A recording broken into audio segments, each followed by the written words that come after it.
Now the candidates will give their closing statements. We'll begin with John. 3 minutes.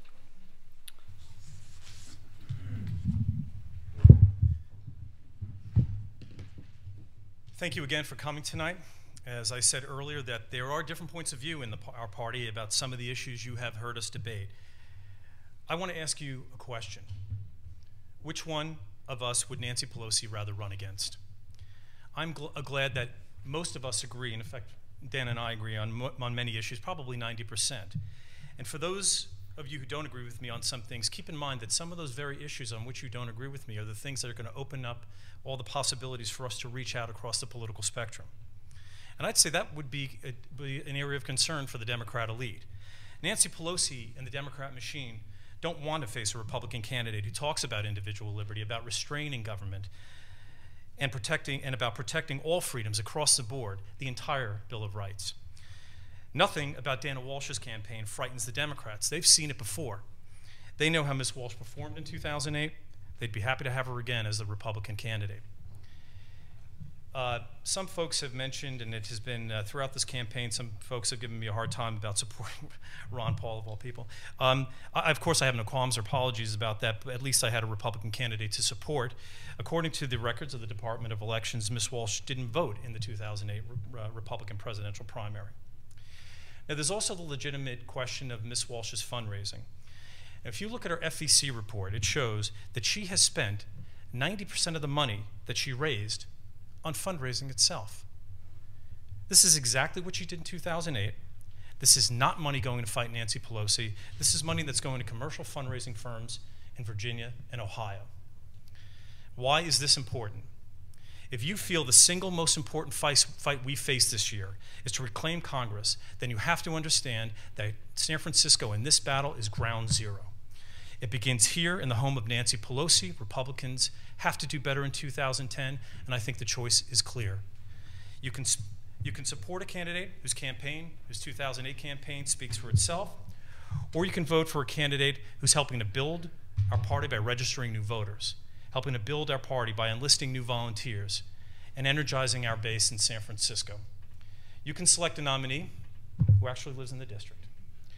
And most importantly, a candidate whose positions on key issues will not be a barrier to being heard by the tens of thousands of independents and moderate Democrats whose votes we need in order to win elections in San Francisco. Republicans in San Francisco can have a great year in 2010, but only if we choose the right candidate challenging the most powerful Democrat in Congress. I humbly submit that I am that candidate. I'd be honored to have your support, and I ask for your vote. Thank you very much.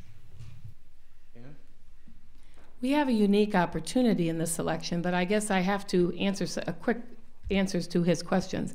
You know, John, you know that at this point in my campaign with my fundraising, you know very well because you tried to get my fundraisers to work for you and they wouldn't.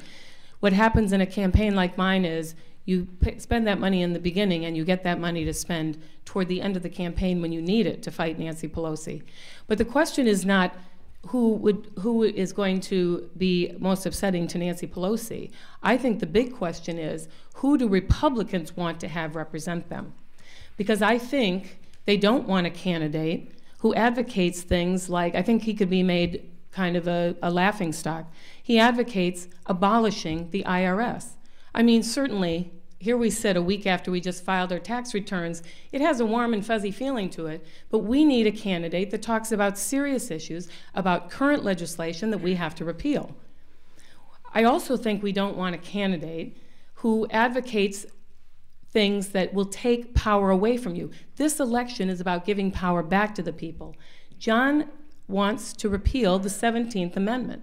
The 17th Amendment actually takes the vote away from you, would not allow you to vote against Barbara Boxer. The 17th Amendment, if he repealed it like he wants, would allow the legislature of California to pick our senator. I don't think that's the kind of message we want in 2010.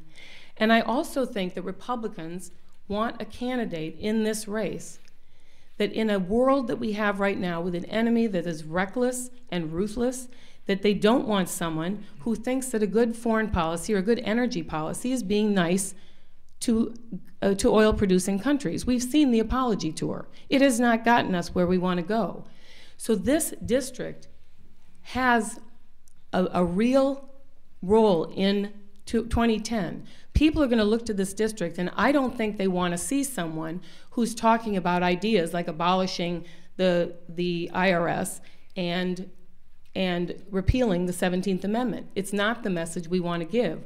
We want to give the message that we are running against the most powerful woman in the United States, and to say that the kind of power she is wielding and the way she is abusing it is not what we want in our Congress. This is, in many ways, it's a symbolic race, and it makes it no less important.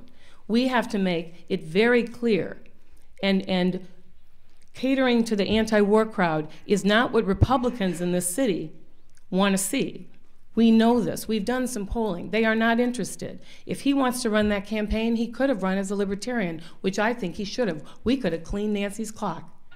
And so I think we have a high-profile race where we have to have a Republican that is in front of the entire Republican congressional candidate group throughout the country, and that will make them proud of the person running against Nancy Pelosi. I'm the one that can run against her and everything she stands for.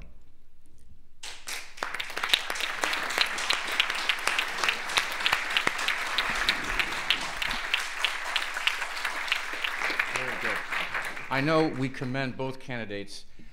This debate has been taped for production and editing, I think on Mr. Doherty, is that correct? You'll be able to watch it. And I think what you'll know, and you'll see immediately, especially if you watch other primary debates, that this primary debate and these primary candidates outstrip most Republican candidates throughout the country in their ability to answer very tough questions and to have the kind of confidence that only comes in Republican districts of 40, 50%. This is a district of 8%. Let's give them another hand, please.